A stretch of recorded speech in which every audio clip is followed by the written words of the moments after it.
everybody. This is Matthew Taub with the Unapologetically Jewish podcast, and I want to give a big welcome. The intro was amazing we just heard, but honestly, I've been following this guy for a long time. I was lucky enough to meet him last time I was in Toronto, and somebody who I send more messages to because he's so busy that I get responses to, but that's okay, and it's because he does so much. But a lot of what got me running into opening up my organization, Apologetically Jewish, stems from this guest, Eitan Chitayat. Eitan, welcome to the Unapologetically Jewish podcast. Wow, it's really great to be here. It's great to see you again. And wow, I don't even know what to say to those words, but thank you. And kol hakavod to everything that you're doing. I remember when we met and I see what you're doing now, and it's amazing and inspiring. So I'm really happy to be here, Matthew. Well, listen, I'm happy you were able to get the time to do it, and you've been doing so many things, and everything. I don't think enough people know what you do and what you've been doing prior to this, because we all had a life prior to October 7th. Your life, however, did involve a lot of what you're doing now. So I think, we have, and I wouldn't say that I'm, what we refer, the reference is an October 8th Jew or an October 7th Jew. I definitely wasn't one of those, but I definitely 10x'd it, come October 7th. But you were doing this beforehand. So I want to just dive into, give us a bit of a background for people who don't know what you were doing prior to the 7th, and really, One Star and I'm that Jew. There's so much you've been doing. So give us a background. Sure. Yeah. Well, again, thanks for having me. I think a little bit of background is before I get into the actual Jewish advocacy work. I'm Israeli. I was born in Israel. As you know, I grew up in Hong Kong, in London. I was in the IDF. I lived in New York and Boston for many years before returning. So I lived in many, many countries, and I've always felt very strongly, not just about being Jewish, but about being openly Jewish, and as an Israeli, many times Israelis, when they travel, what I like to do is I always feel that I'm representing. I feel like I'm a brand ambassador for my country, nothing to do with public advocacy, because this is way before any of that. And I think that that's carried on into my professional life, meaning that before October 7th, I was very much fighting for the Jewish narrative, mainly on Facebook with a few tens of thousands of followers. That's where I really built an organic community, which, yes, was with I'm That Jew, the film that was released almost 15 years ago, and a couple of other pieces that I'd written and pieces that went viral. But yes, on October 7th, I decided to, overnight, like many people, to, instead of doing those Jewish advocacy initiatives as a passion, because I'm a professional creative, and I'll talk a little bit more about that too, I decided to go head into the fight on all platforms everywhere. And yes, what I do is my background, I'm a writer. I'm a creative copywriter. I was a copywriter on the Volkswagen account, on American Express, on DHL, Target, SAP, big brands in New York and Boston. And I've always done Jewish advocacy as a passion on the side. So October 7th, I flipped it.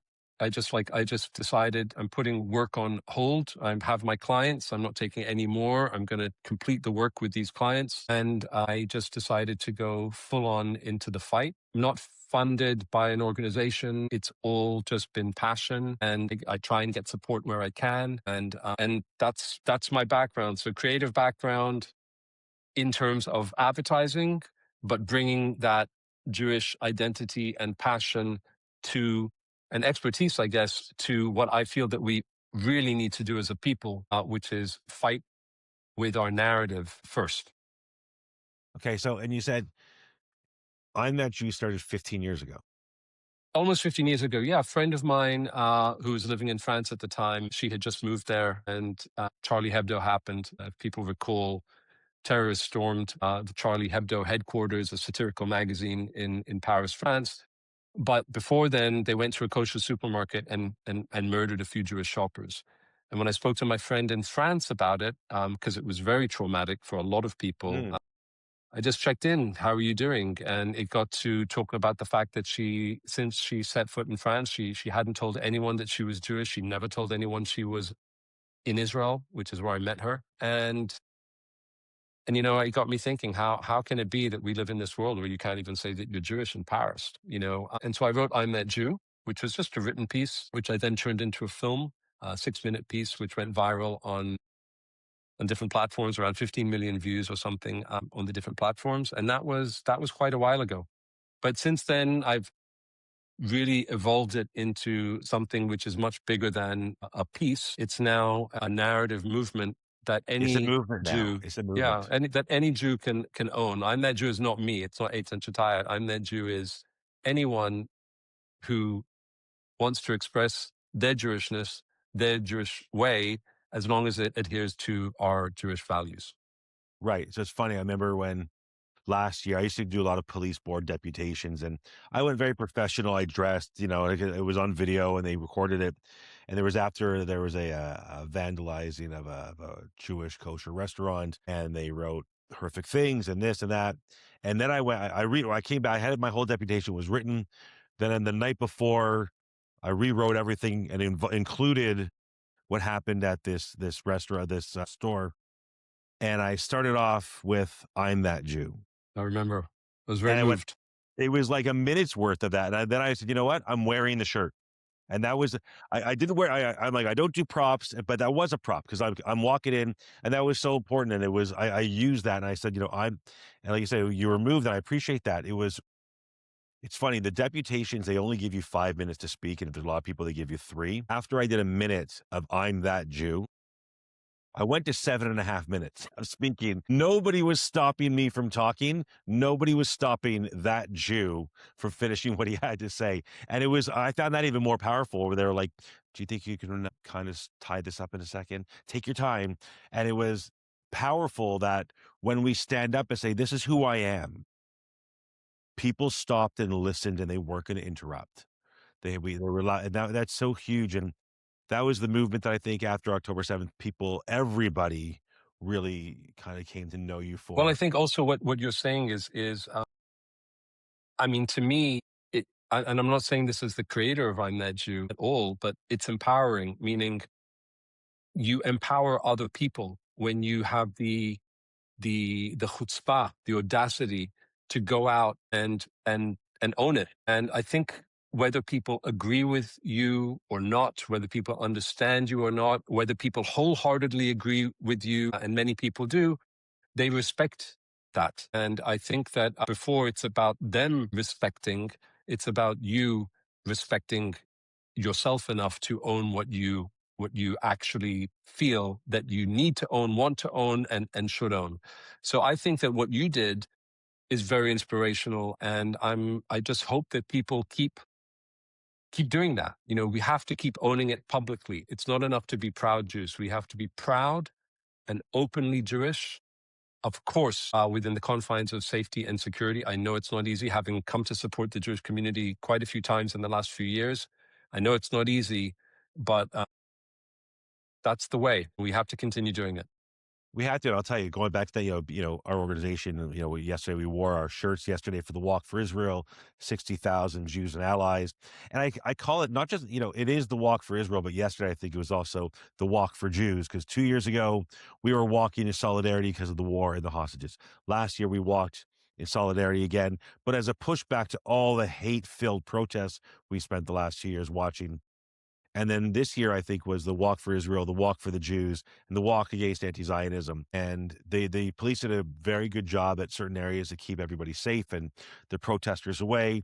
Then it reached one point where they all got to where we were, and I saw the first Chabadnik there. And I ran over and I said, "Give me the tefillin," and I wrapped my tefillin in front of all of them, and they were yelling my name and you're not a real Jew. And my wife said to me afterwards, "How did you not react?" I'm like, that's what they want. I'm standing there, I'm being as Jewish as I can be with a big Star of David on my chest, wrapping tefillin, saying the Shema, not moving, and not letting them get to me. They wanted to interrupt what I was doing. And that was to me at that moment being, I'm not going to engage. There are times where we do have to engage. Right. But in that moment, engaging and stopping what I was doing wasn't going to help. Right. Let them break me away from saying Shema. Right. So, and that was my unapologetic moment in front of them. So when you've been here and you've seen, I mean, you've been around, you've been all over. And you look at something, and I don't want to make it just about Toronto, but with, you've been to Montreal, you've been to Toronto, you've been all over the States, and you were in Australia. Where are you seeing things? Are they similar, or are you seeing that, the protests and the movements that are against us, are they completely different in certain ways? Like, what are you seeing? Are you seeing one main theme other than they hate Jews? I think that, like many people, we're just watching as our reputation, our our reputation is dragged through the mud. It's not because of the war. It's the war has not helped. But that's what I'm seeing. Like many people who are haters and people that they have influenced because of a lot of false news, a lot of lies, a lot of propaganda. And not only propaganda. I mean, sometimes it's not propaganda. It is hard to see the things that people are seeing around the world with what happened in Gaza. It is. It's hard for me, and I don't like it. But I also, I'm not stupid, meaning I know how to, apply critical thinking. I know how to question things. I know how to not trust every source. I don't just read Jewish news and Israeli news. I read lots of different points of view, and I think that the challenge is that that what we're seeing that is consistent across the board in all of these countries and many more is how they, being our enemies, have succeeded in brainwashing the middle ground or much of the middle ground or people who are susceptible to falsehoods, how they've managed to do that strategically. And it didn't happen in the last 2.5 years. The groundwork, and we all know this at this stage. I mean, I've Yeah. been saying it for like almost 2 decades as being a communication specialist and branding is my profession. What they've done is they've branded themselves and they've branded us, and we as a community, as a country, as a people have not taken that fight seriously. And so the similarities are the same because the strategy has been the same. They are trying to demonize, dehumanize the Jewish people, Israelis, and they also have a narrative that allows them to say, well, I'm not against the Jews, I'm just against the Zionists. And we know that anti-Zionism is actually anti-Semitism if you break it down. So this has been very expertly planned with a lot of money behind it. And you're seeing the result of it now. And I think the biggest thing that we need to do is to start taking, in addition to all the other things that we do in terms of security and like all the things that need to be done in this post-October 7th world, we need to do more on narrative in a post October 7th world. And we needed to do it 30 to 40 years ago with people that know how to fight this fight, not people who don't know how to fight this fight. And I think that's the epidemic that is facing the Jewish world right now is too many people don't know how to fight this fight. And the investments have not been made yet. I say that because the question that you asked me about what are you seeing in these different countries? What are the similarities? I see the success of this similarity in strategy to demonize Israel and demonize the Jewish people and amplify the Palestinian cause with lies, as opposed to amplify the Palestinian cause with truth, which I welcome because no one wants peace like a lot of Israelis want it. We want peace more than anyone. More than anyone, and that I think people miss that, and it's, you know, the biggest challenge you said is getting the message out, the narrative out. I was gonna before you got into that, I was gonna say, this is what you do, narrative. I remember back last summer, a friend of ours, an MP, was hosting an evening with about 50 Jews and Ida Moed, the ambassador from Israel to Canada. And somebody, every time I go to an event that has an Israeli official, the first question it always is, what's wrong with your PR? Why can't you do it any better? Is always the first question. And I remember he gave a very diplomatic answer. And I came across, said, do you mind if I add to that? And I said, on October 7th, I think every Jew worldwide all said, a massive sigh and saying, finally, the world will see what we know. And that took about 20 minutes for that to turn around back on us. So, and I said, within days, even seeing that live streamed, we still somehow came out the bad guy before we crossed the border into Gaza. And so we've been, again, fighting that uphill battle because they were ready to go. When you say the people who aren't doing it correctly, without calling out individuals, or just how are we doing it incorrectly? Because I know with me even saying that and saying justifying it, I'm not doing it correctly by saying, why even try? Look what happened. They still turned on us after seeing live stream footage and videos on Facebook live while they were doing these horrific things. We still came out the bad guy. Well, we came out the bad guy because we didn't do anything. Like in terms of narrative, Yeah.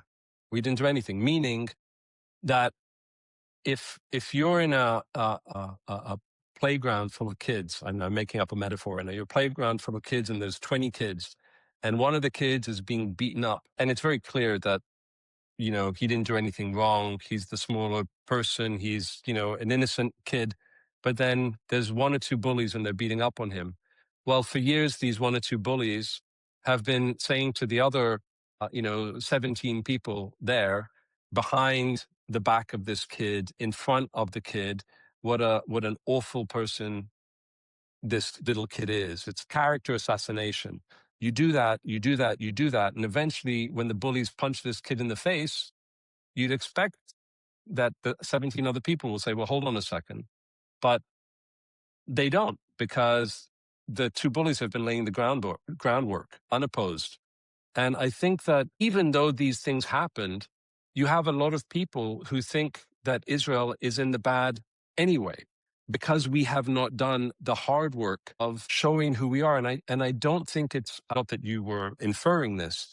I think that because many people do, and I know that's not what you're saying, but it's not about Israel, meaning it's on Jewish community leaders to take making people outside of the echo chamber in their real lives, in their physical lives, making them understand who they are over the course of a long time, consistently, and to take that seriously. And that's narrative, by the way, showing who you are and making sure that people see it by in many different ways is actually you being able to tell your story, so that when something catastrophic does happen, they can be like, well, hold on a second.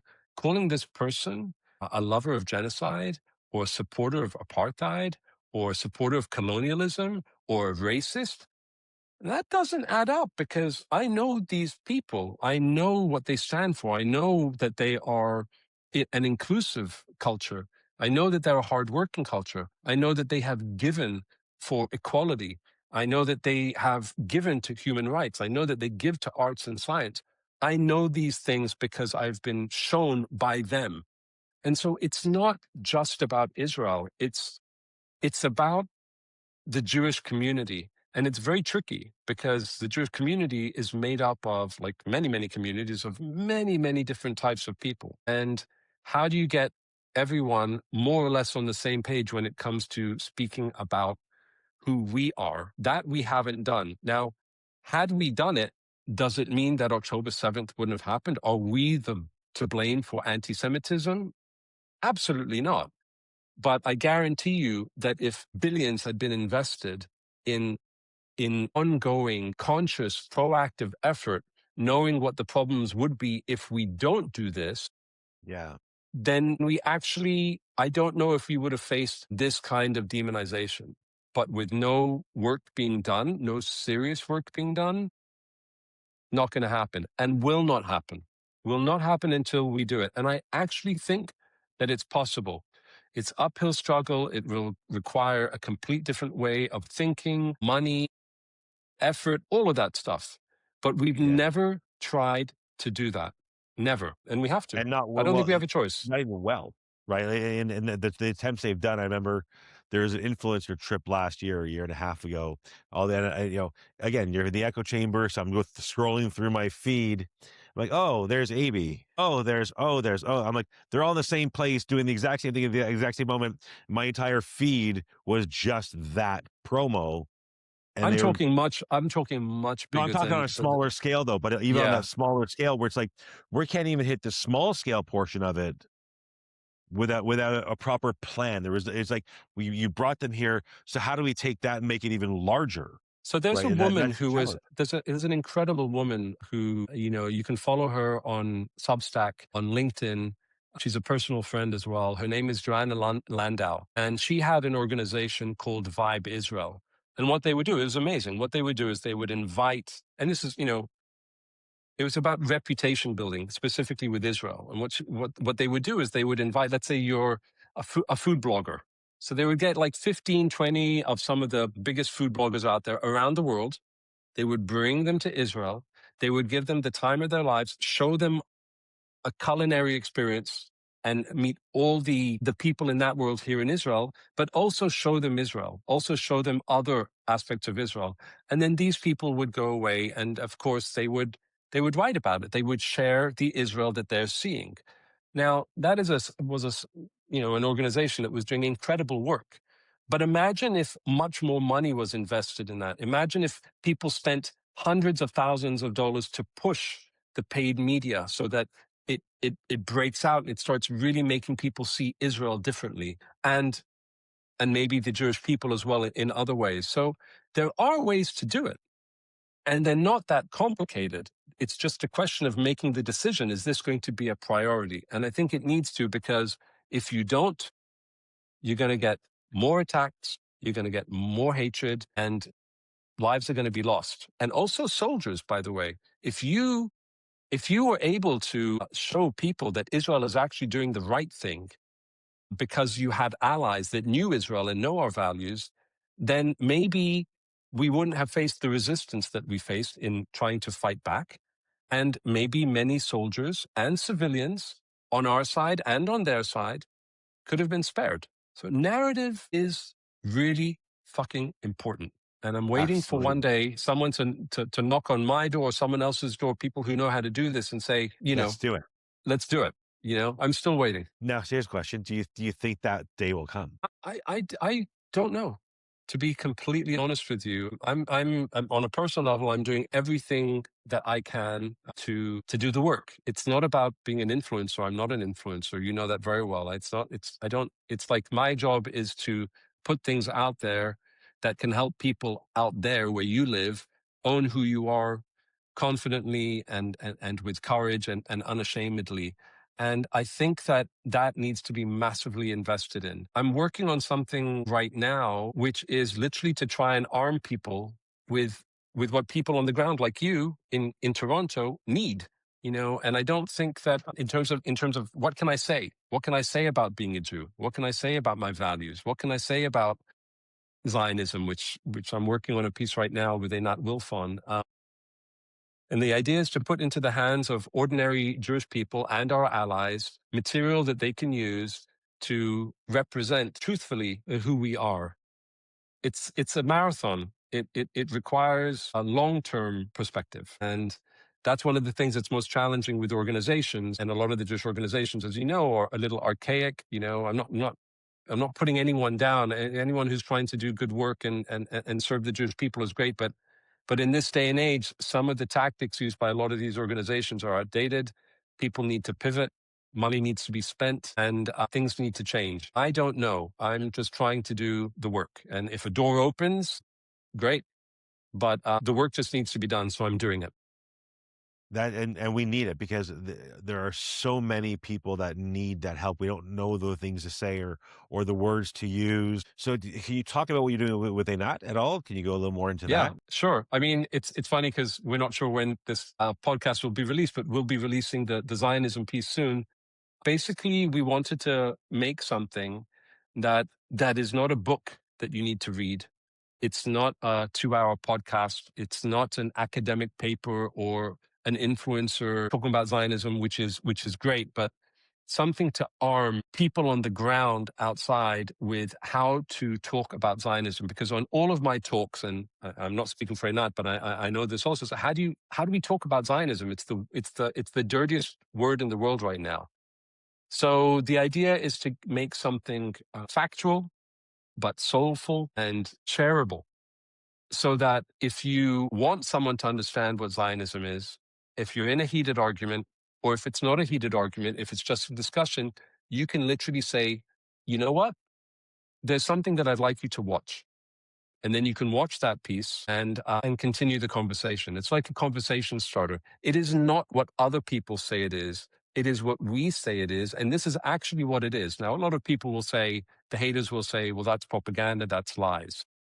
But Jewish people who love Israel, and there are many people that don't, but Jewish people who love Israel, Jewish people who know Jewish people, the allies of the Jewish people, it's an asset that they can share and learn about what Zionism is for us. And it's literally to arm people with the truth and something that's hopefully shareable.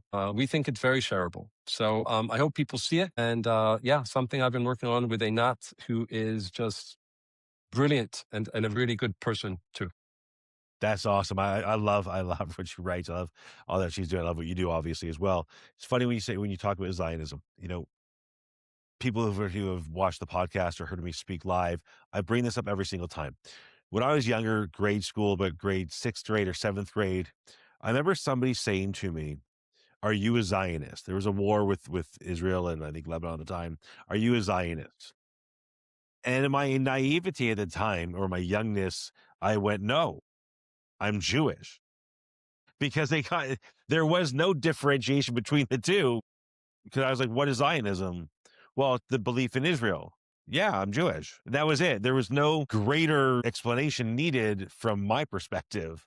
They just went hand in hand. Now there's a separation. Even yesterday at the Walk for Israel, somebody turned around, one of the provocateurs, and said, yelled at somebody, "Are you a proud Jew?" They asked me the same thing. I ignored it because I know the dialogue they were looking for would come down to, do you believe that Israel's committed genocide? Because if you answer wrong, you're not a proud Jew, right? You're not the good Jew. You're not the Jew they want. I'm like, it's such a loaded question now where you're demonized, that Zionist is such a bad word, when really, the way I see it, and you might differ on this one, the Zionist movement was over in 1948. Done. That's how I like. That was it. The Zionist movement. We have a state. That's now changed over the years.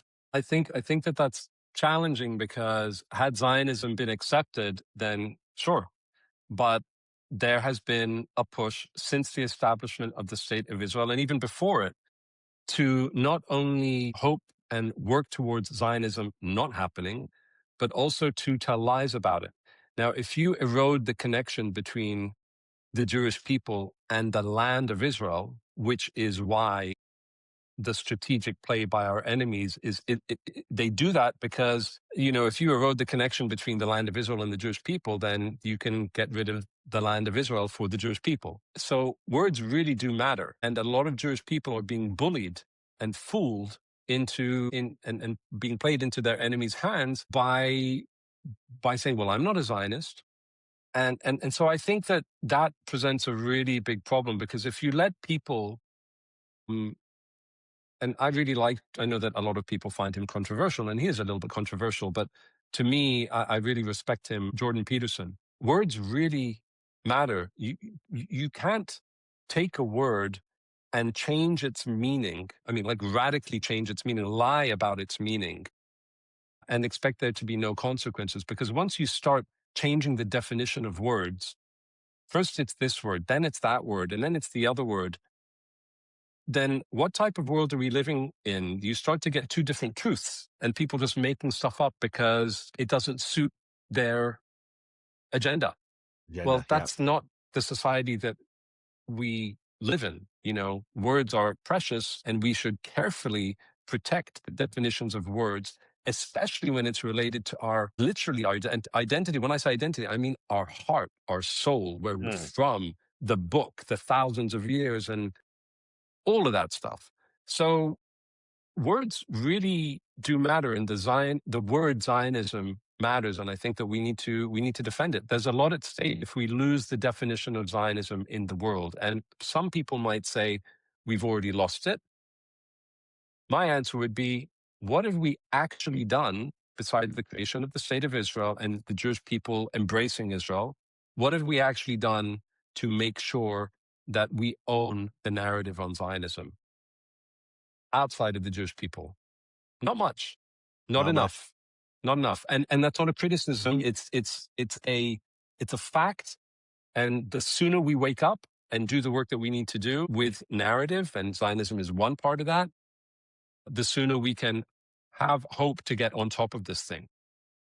Well, yeah, and that's what I was trying to say. When I was younger, I didn't know all the context of what it meant. I was like, but they go hand in hand. They are one Yeah. and the same. Hmm. And it's that's part of the challenge we have now with that movement of anti-Zionism and pushing through the tools that we need, because that is one of the biggest problems.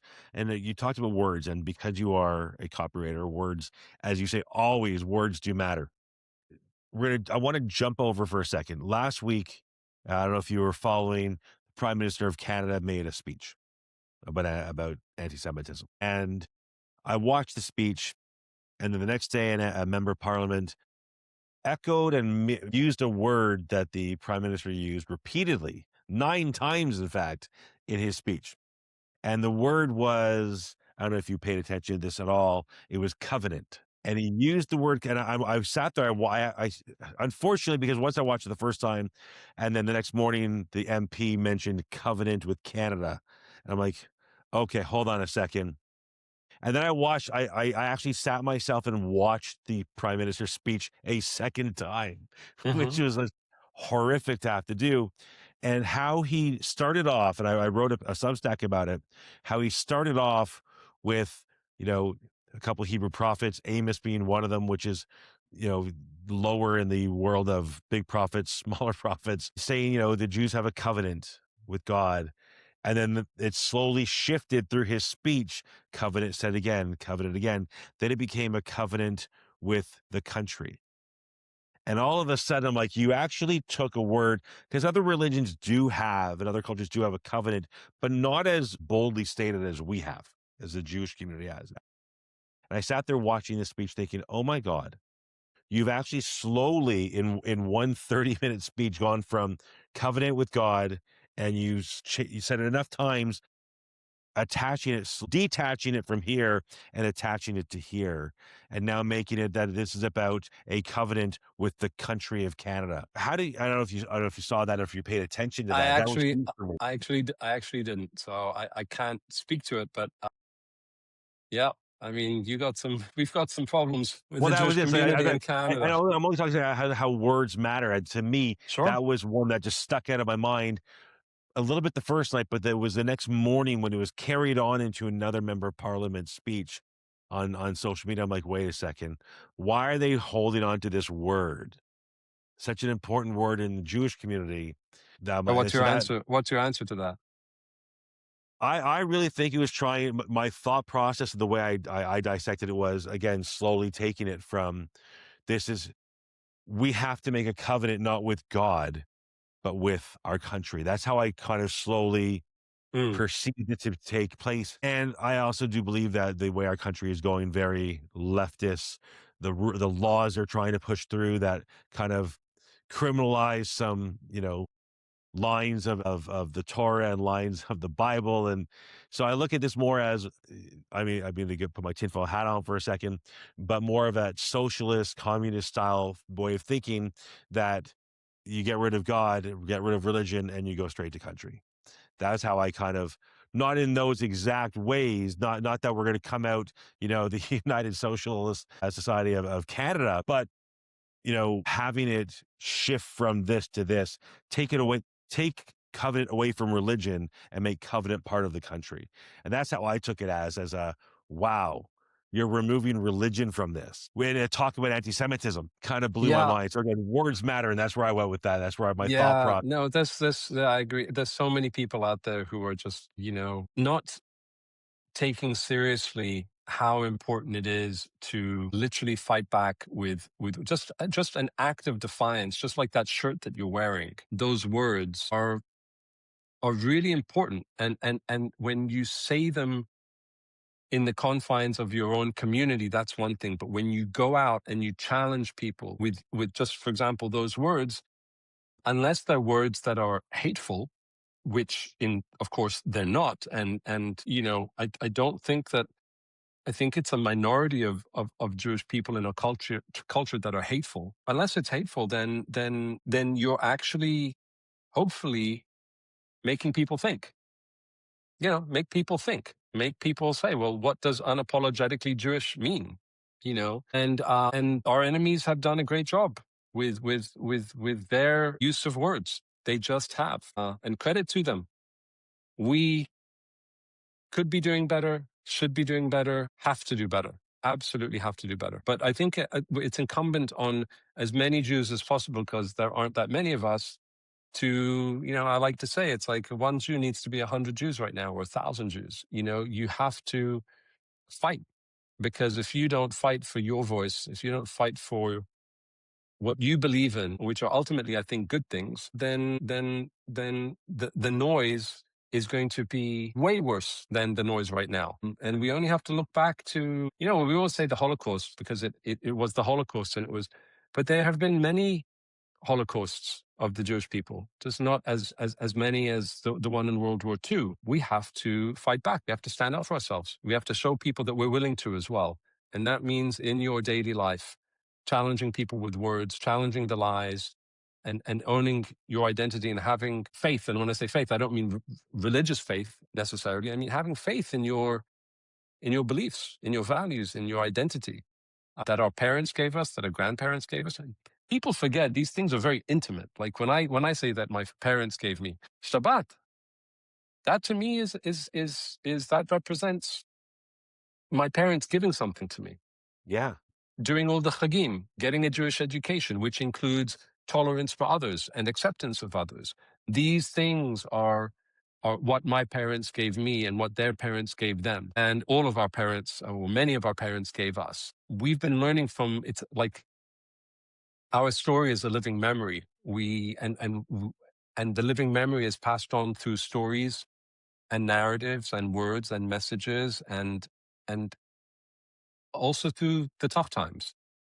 So, and it really shocks me again, Matthew, that that I don't see enough of an effort there by by lots of organizations. I'm just not seeing it. I'm not seeing it enough. It is a challenge. I don't know if you follow me enough or see my I stuff do. enough I do. where I I mean, have you are, I have I and have many an people are, but not at scale. It needs to be at scale. If like there needs to be uh, all many organizations working together, which is what I like about the grassroots stuff. Like I'm that Jew and unapologetically Jewish, and then there's Here I Am with Shai Davidai, and then there's yeah. so many people doing so many wonderful things. And the new way of doing things, which I hope is, as you've seen from my work on social media, that I'm always trying to celebrate other people. The I'm That Yes. Jew campaign is about celebrating others. I want to see organizations doing that, more advocates doing that, more influencers doing that, and not the cliquey thing. I know this person, so I'm going to do it. Like, support each other. If we can manage to do that in time, because it will take time, then I'm hopeful. I really am. And you brought up Shy. You guys had Shy and Amy had a great little Instagram live thing you did for a while, Oh, we did? Yeah. which Yeah. A couple of times which we got was together. which I loved, and I'll tell you why I love it because you don't always agree. And I used to love, Shy especially, and you guys would call Shy out like all the time, just saying I disagree with that, and I that's love Shy. okay because as we know, 3 Jews, 7 opinions. I've often heard now 3 Jews, 7 wrong opinions. So but it was so good to allow the conversation to be that we're all Jews. Two of us agree, one of us disagrees, or two disagrees. We're allowed to disagree, but come to some sort of mutual understanding, which didn't always happen. But people can walk away with being like, okay, I heard you. I'm not there, but that's also part of that conversation and having that and pulling that together. And we're missing that with the large organizations to do great things in some areas, but awful not great things in other areas. And the And it's fine. grassroots, And it's fine. Like you said, it's fine to have disagreements. I mean, I love Shy. I love AB. I don't agree with them on a lot of stuff, and they don't agree. But it's that, one of the values of, and I'm not religious, and Shy sure as heck isn't religious, but I really do let my values in life, which come from being a Jew, they determine a lot of things for me. And one of them is like, look at, and I've spoken about this before, but in yeshiva, what do all those, people studying in yeshiva do? They're arguing. They're yeah. they're fighting with each other, but there's respect. And I think that one of the things that we really need to learn how to do better is respect one another, and this transcends the little influencers. Yeah, I'm not talking about influencers. I'm talking about, you know what? You might not agree with that organization, but that organization has a lot of political clout, a lot of money, a decent reputation. So do you over there, and so do you over their Jewish organization. Can you guys come together? Can you guys form a coalition with us, where lots of people have a seat at the table? I'm saying that if we can do it, if the little person on the, with 250,000 followers, and this one has 100,000, and there's, if we know how to work together and do the things that we're doing, and people are seeing it, then surely you can take a note out of that book. And I think that's really something that I want to see. I mean, there's a little story that I can't talk about Zionism, and the project that I'm doing with Einat. But one thing I discovered is just like how different people's opinions about Zionism are as well. I discovered that through the process, and but we saw people coming together around the nuances of Zionism. You know, there's political Zionism, there is the spiritual Zionism, there's religious Zionism, there's very pragmatic Zionism, and not everyone agrees about everything when it comes to Zionism. But you can come together with the bigger stuff, and we'll agree to disagree on the smaller things. And there's no place for disrespect. We don't have the luxury. We just don't. I've talked about it with Eli, as you know, on my show with Eli Ezra, and one of the things that we say is like, we don't have the luxury, we don't have the numbers to fight and hate internally. No, so I'm hopeful that the example that you gave about Shai and Abraham and Eitan can be something that we start seeing with people in leadership positions, people of influence in the Jewish community. When I say influence, I mean, Actual they can influence. move mountains. Yeah, yeah. Yeah. We need that. Listen, I appreciate it. I can't wait for when the project comes out with Einat, and we'll make sure we get this out around there. And anything I can do to help that out, please let me know. We are more than happy to share it out there and to push it or Great, whatever you need. Whatever you need. great, great. It you've become a voice of for so many, and I'm not gonna say an influencer, because I actually don't even like that word. You're I'm a an thought leader. advocate. I'm an You're an well, advocate. thought leader. Thank you. I mean, just a guy doing what he can. Honestly, I say it. I mean it. We just need to do the work. But thank you. And I think what you're doing is tremendous, Matthew. You and Corey, who's behind the scenes. I think when I hear you open up a podcast like this one, saying how I made an impression and maybe influenced you positively, what I take from that is pass it on. And you're doing it already with what you're doing. Like, you're inspiring other people, and to anyone else who's watching, you don't have to make being Jewish a thing that like Matthew is making something bigger in his life, with being Jewish. I still have a small branding agency, and that's my bread and butter. The I'm that Jew thing is Mm, not paying the yeah. bills, but I'm gonna keep doing it. Everyone can do a little bit more, and I think that people don't appreciate enough when they sit down and say, "Well, what can I do?" Little old me can do a lot. So They keep doing what can. you're doing, Matthew. You're touching people, and you're making a difference. And thank you for having me on the show. Of course. Thank you again. Hopefully, we'll do this down the road once the project comes out. Love to have you on again. And we'll keep pushing the narrative when I'm in Israel. We're definitely going to get together. Stick around for a I'd like that. second. But everybody, thank you so much. Eitan, this is Matthew Taub, unapologetically Jewish. And stick around. We'll see you next week. Thank you.